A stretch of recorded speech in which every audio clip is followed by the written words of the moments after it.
नमस्ते गुरु जी। एक ऐसे क्वेश्चन था, ऐसे माइंड में पॉप आउट हुआ कि जैसे भगवान बुद्ध ने उंगली मार को तो सुधार दिया, मतलब ऐसे ही क्या वो मार को भी सुधार सकते थे या ऐसा कुछ? आ, नहीं, मार को सुधारना थोड़ा कठिन काम है ना।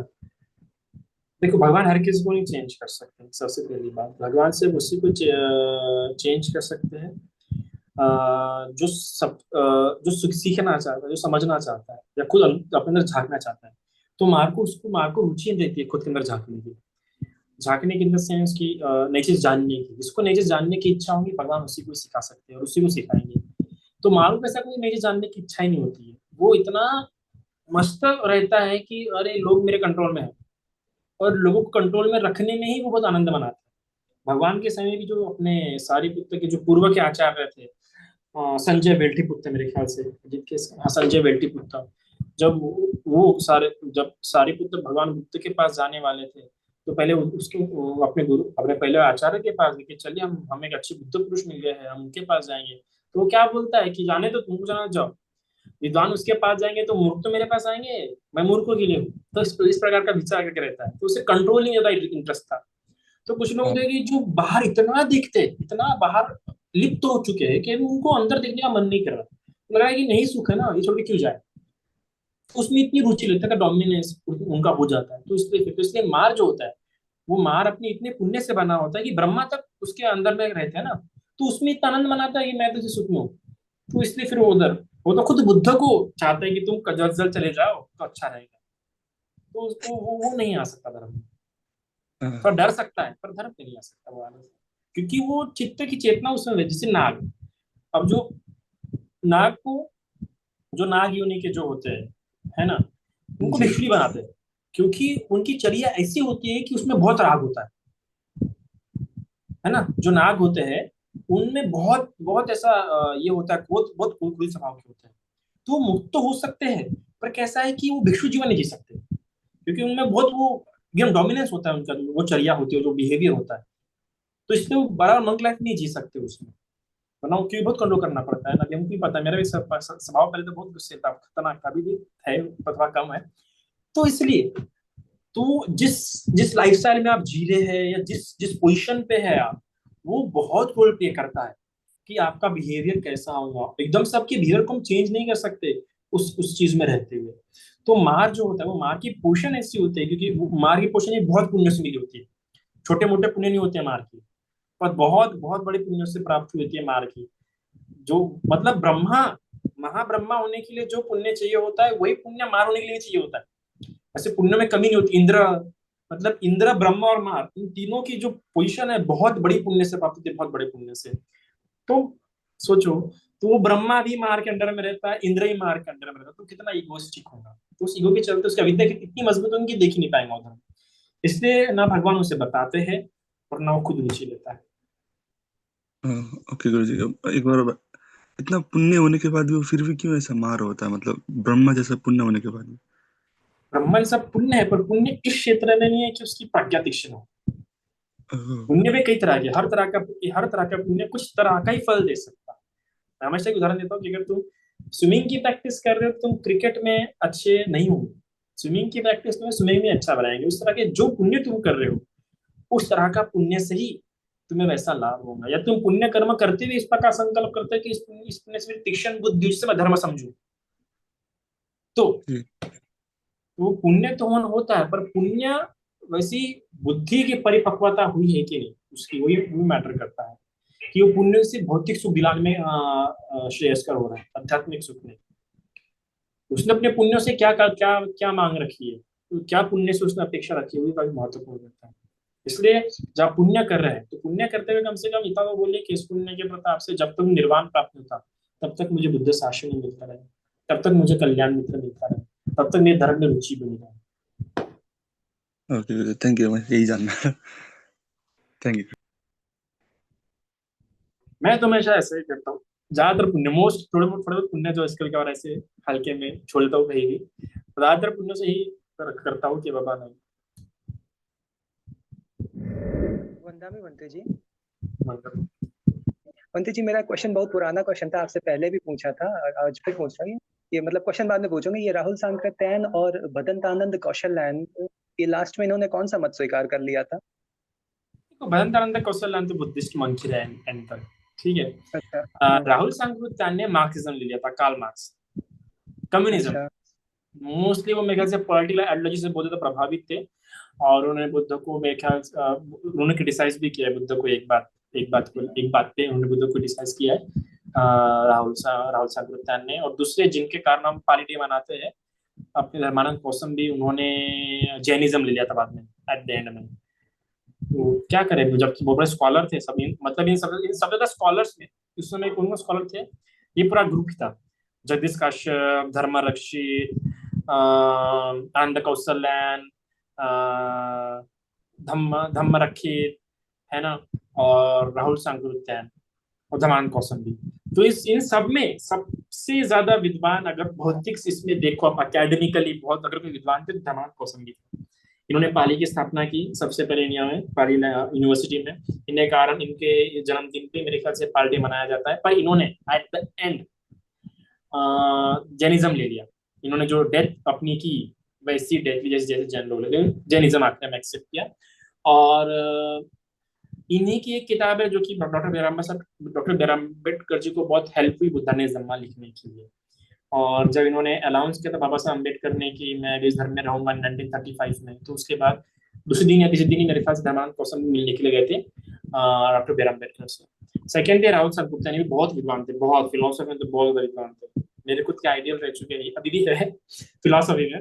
और इन्होंने मार्क्सिज्म एक्सेप्ट कर लिया था, पर बाकी जो पूरा ग्रुप था उन्होंने बुद्धिज्म को नहीं, क्योंकि बाकी पूरा ग्रुप मंक था, ये तो नहीं पा सकते। बाकी पूरा जगदीश काश्यप, आनंद कौशल्यान, धर्म रक्षित वगैरह ये सब मंक थे, और इन्होंने बहुत अच्छा काम किया, सभी ने अच्छा काम किया, पर इन्होंने ये दो निकले बस।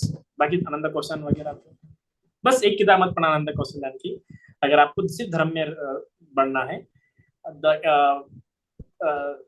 बौद्ध धर्म का बुद्धिवादी अध्ययन, वो किताब मत पढ़ना आनंद कौशल्यान की। हाँ हाँ बंटी जी, मैंने भगवान का एक सूत्र भी पढ़ा था, अगर आप असत्पुरुष की तारीफ करते हैं तो खुद को नरक में ही समझना चाहिए, और सत्पुरुष की निंदा करते हैं तो भी खुद को नरक में ही समझना चाहिए। तो उसमें ऐसा लिखा था, तो इसीलिए आपने आइडियल की बात बोली ना, तो मुझे थोड़ा सा ऐसा झटका लगा कि ऐसे किसी को आइडियल नहीं बोल देना चाहिए। आइडियल नहीं तो नहीं, हमारे वो तो हाँ। मैं नहीं, वो एज जब मैं शुरुआत में धर्म पढ़ने में, जो धर्म अच्छा पढ़ने अच्छा। में रुचि आई थी, कि सबसे पहली किताब मैंने उन्हीं की, सबसे पहले उनकी नहीं पढ़ी थी, पर एक बहुत छोटी सी किताब थी, जिससे बनता आनंद कौशल्यान बता रहे थे राहुल सांकृत्यायन के बारे में, किस प्रकार से उनको नॉलेज था बुद्धिज्म का, और बुद्धिज्म की उन्होंने बहुत बहुत बहुत प्रयास किए, उन्होंने बहुत प्रयास किए बुद्धिज्म को, तो मुझे उसके लिए उनको बहुत ज्यादा पसंद थी, अभी भी है, कि जिस प्रकार उनका बुद्धिज्म पर जो कमांड थी। हाँ, पर क्या कर उन्होंने लिया मार्क्सिज्म, तो फिर तब से थोड़ा सा डाउन हो गया। क्योंकि बंटी जी, मैंने ओशो के भी लेक्चर सुने का, इसीलिए सुनता था क्योंकि वो बुद्धिज्म पे लेक्चर देते थे, इतने भगवान के प्रति ऐसा लगता है कि बहुत श्रद्धावान है, और लेकिन अंत में वो भटक गए, ऐसा बहुत आश्चर्य होता है कि। और आपने शायद आशाराम बापू की किताबें नहीं पढ़ी होंगी, उसमें तो पूरी भगवान बुद्ध की ही स्टोरीज लिखी रहती थी, अपना तो उनका कोई मत ही नहीं रहता था। ऐसी मैगजीन, हाँ हाँ, आपको लगेगा, आपको आश्चर्य होगा, बहुत पुराने में मैंने छोटे में हाँ हाँ। नहीं, आपने नहीं पढ़ा होगा, घर में कभी कभी बहुत बचपन में होता नहीं था, गांव देहात में तखत वखत पे किसी के घर में गए रखी रहती थी, उसमें यही सब स्टोरीज लिखी रहती थी। तो मेरा क्वेश्चन ये था, आदमी ऐसे शुद्ध कैसे हो जाता है धर्म से, जो मतलब जिसको इतना मतलब ऐसा ऐसा एक्सप्लेन करता है कि जैसे दूसरे के अंदर श्रद्धा उत्पन्न हो जाए। मैंने पढ़ा है, मैंने बहुत पढ़ा है ओशो को, अच्छी अच्छी किताबें पढ़ा है उनकी, ओशो की। और Osho was a monk before, 4 साल पहले एक भिक्षु, एक तिब्बतन मंक थे वो, ओके। है ना। तो ओशो के साथ ओरिएंटल था, है ना। मैंने मैंने हमेशा कहा कि ये वाक कौशल्य होता है, वाक कौशल्य प्रज्ञा नहीं होती है, ठीक है। कई बार मैंने अक्सर मैंने खुद के बारे में भी कहा कि आप ऐसा मत समझो कि मैं बहुत अच्छा बोल रहा हूँ इसका मतलब मैं बहुत अच्छा हूँ। वाक कौशल्य एक बहुत अलग बात होती है, ठीक है। वाक कौशल्य को आचरण मत समझो, ये एक वाक कौशल्य होता है पुण्य के प्रताप से, तो उनको प्राप्त हो गया, तो प्रज्ञा नहीं है कि बस वो वाक कौशल्य। तो वही उनमें वाक कौशल्य अच्छा था, इसलिए कही। अच्छा बंटी जी, आज का वो प्रवचन भी आपका करना। बहुत दिनों के बाद मुझे मतलब बहुत अच्छा लगा, क्योंकि आज की एक घटना भी मुझे याद आ गई कि कोई उपासिका एग्जाम्पल पूछ रही थी ना, तो मुझे एक घटना अचानक से याद आ गई एग्जाम्पल वर्ड सुन के। एक मैंने बैल को देखा था, उसके पे मतलब उसकी यूरिन नहीं पास हो रही थी, तो उसका बराबर पेट फूला हुआ, तो वो चिल्लाता भी नहीं था। डॉक्टर आता है इलाज करने के लिए, तो कहता कुछ इलाज नहीं हो सकता, उसके पेट में छेद करता है, बहुत सारा पानी निकलता है, लेकिन तब भी वो चिल्लाता नहीं। हमने कहा संसार में ऐसा भी दुख होता है, कितना दर्द होता होगा ना। लेकिन वो चिल्ला भी नहीं पा रहा है। हम लोग तो कम से कम रोते हैं, चिल्लाते हैं। तो वो मुझे अचानक कई से एक एग्जाम्पल याद आया, कई तो इसीलिए प्रकार मैंने के बता दुख दिया। होते हैं संसार में, कई कई प्रकार के दुख होते हैं, और हम इतने खतरनाक खतरनाक पीड़ाएं होती है, दुख होती है, जो आप कुछ किताबें पढ़ते हैं उसमें देखिए, अरे इस प्रकार का भी दुख होता है। तो दुख बहुत प्रकार के होते हैं, और इसलिए हमने हमेशा पुण्य पे बल देना चाहिए। और भटक कोई भी सकता है, मैं कहा था ना, मैं भी भटक सकता हूँ, कोई नहीं, अच्छे अच्छे लोग भटके हैं, कुछ भटके हैं, कुछ भटकाए गए हैं, कुछों को जानबूझ के हटाया गया है। तो कुछ लोगों के पीछे तो साजिश लगी रहती है कि इन लोगों को कैसे से हटाया जाए। तो संसार में भटकना आसान है, याद रखना, ठीक है। वंदना बंटे, बंटी जी, मैं ऋत्विका हूँ, औरंगाबाद महाराष्ट्र से। बंटी जी, मुझे ना मैंने अभी 10 दिन का इगतपुरी विपश्यना किया है। और मैं काफी धम्म की कार्य में थी जब मेरी मॉम थे। बट लास्ट 4 इयर्स मेरा काफी कनेक्ट टूट गया। फिर अब जब मैं विपश्यना से वापस आई हूँ तो मैं काफी मतलब मैं बुक्स तो रीड करती थी, लेकिन अभी मैं काफी शांत हो गई हूँ, जैसे बचपन में थी, क्योंकि मैं बहुत हाइपर एक्टिव किड हूँ, तो मैं अभी काफी खुद को शांत महसूस कर रही हूँ। लेकिन मुझे अभी भी लाइक अटैचमेंट से बहुत डिफरेंस नहीं समझ में आ रहा है कि अटैचमेंट क्या है और काइंडनेस क्या है। कभी कभी हम नॉर्मल रहने की कोशिश करते हैं, normal love and affection compassion की तरफ। बट अगर मतलब नॉट इन एक्सपेक्टिंग, बट अगर सामने से थोड़ा भी ऑफ, या फिर बहुत ज्यादा नहीं, बट थोड़ा सा भी ऐसे, मतलब कोई गाली भी दे दे तो बहुत नहीं, पर थोड़ा सा बुरा लगता है। सो इज इट अटैचमेंट और is it like? See see is totally fine, बिल्कुल ऐसा, इसमें कोई गलत नहीं है कि अगर आपको किसी से बहुत जल्दी अटैच हो जा रहे हो, या आपको ये हो रहा है ना, वो जी। रिएक्शंस आना बहुत कॉमन है, एकदम से आपको एकदम से दूर नहीं होंगे। पर जैसे धर्म के हिसाब से आप जीना शुरू करेंगे, आपकी लाइवलीहुड जब वैसी हो जाएंगी, विथ माइंडफुलनेस, विथ कंपैशन, एकदम से नहीं होगा, समय लगता है, 3 3 साल, 4 4 साल लग जाते हैं, 5 5 साल लग जाते हैं। पर जब उस तरीके से आपकी लाइफ अलाइन हो जाती है उस चीज से, तो आपको समझ जाता है, अपने आप को आ जाता है कि हाँ ये ज्यादा हो रहा है मेरी तरफ से, या मुझे इस प्रकार सफरिंग्स आएंगी, वो अपने आप आपको ट्रिगर होना शुरू हो जाता है। हाँ, अगर रिएक्शंस हो रहे हैं तो उसको एकदम एकदम ये मत करो यार, वो तो होना ही था, मैंने ऐसा क्यों किया, हाँ ऐसा मत हो। जो पास्ट डीड्स होंगे या जो कर चुके हैं उसके तो रिएक्शन डेवलप होंगे, या जो हैबिट्स अभी तक डेवलप होंगे, जो रिएक्टिव आपका जो कॉग्निशन होगा, उसे तो आपको रिएक्शन मिलेंगे उससे। अगर मतलब एकदम से रिएक्ट हो रहा है किसी बात को लेकर, गुस्सा आ रहा है या प्रेम बढ़ रहा है, ठीक है, उन उन सिचुएशन में बिल्कुल ठीक है, क्योंकि तो एकदम आनंद होने पर ठीक होता है। पर जैसे आप आगे बढ़ते जाओगे धीरे धीरे, तो आपको अपने आप को समझेगा कि हाँ, और नहीं हो रहा तो ठीक है, और भी प्रैक्टिस करना, और प्रैक्टिस करना है। तो ये एक अंडरस्टैंडिंग रखिए कि इट इज टोटली ओके कि अगर मैं किसी अटैच हो रही हूँ, और मुझे पता तो लग रहा है कि मैं अटैच हो रही हूँ, उतना तो भी ध्यान हम्म। रखो, और नहीं पता लग रहा है अटैच हो रही हूँ, तो ठीक है, उतना भी डेवलप होने का है, पर आगे जाके पता लगेगा आपको। और जब पता लगेगा तब से भी उसको प्रैक्टिस करना कि हाँ दूर होना है। पर एकदम जबरदस्ती किसी को जानने की कोशिश मत करो, तो क्या जी। उल्टा हो जाए। जब जब जो पता लगे तब एक्सेप्ट करके आगे बढ़ो, नहीं पता लग रहा है ठीक है, और एटलीस्ट तुमने कोशिश तो किया, झक के तो देखा, नहीं देखा तो कोई बात नहीं। जी।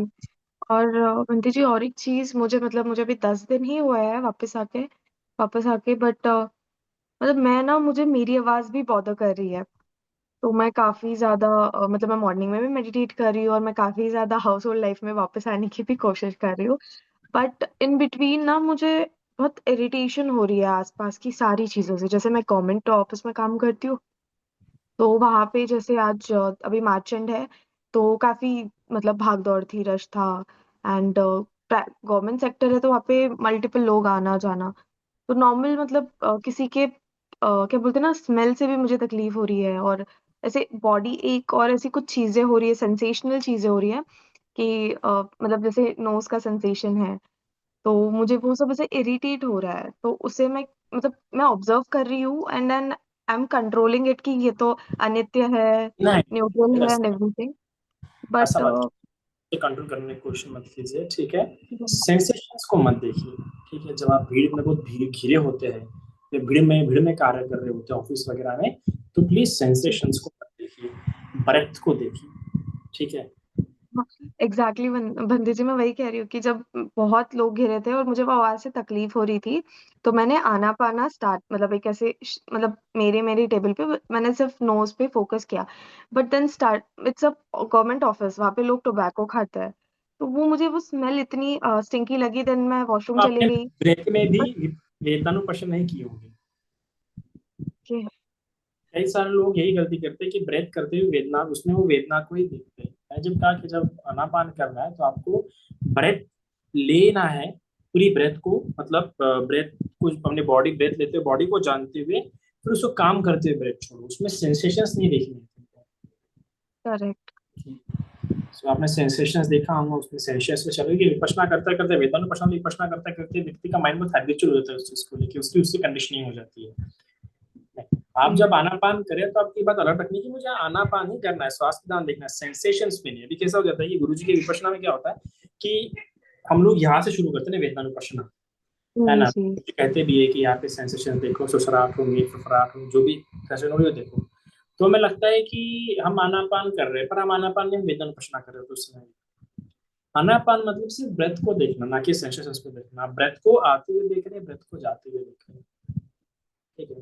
अगर वो भी आपको डिफिकल्ट लग रहा है तो ब्रेथ पूरी बॉडी के साथ जानते हुए लो, पूरी बॉडी को काम करते हुए छोड़ो, काम शांत करते हुए, है ना।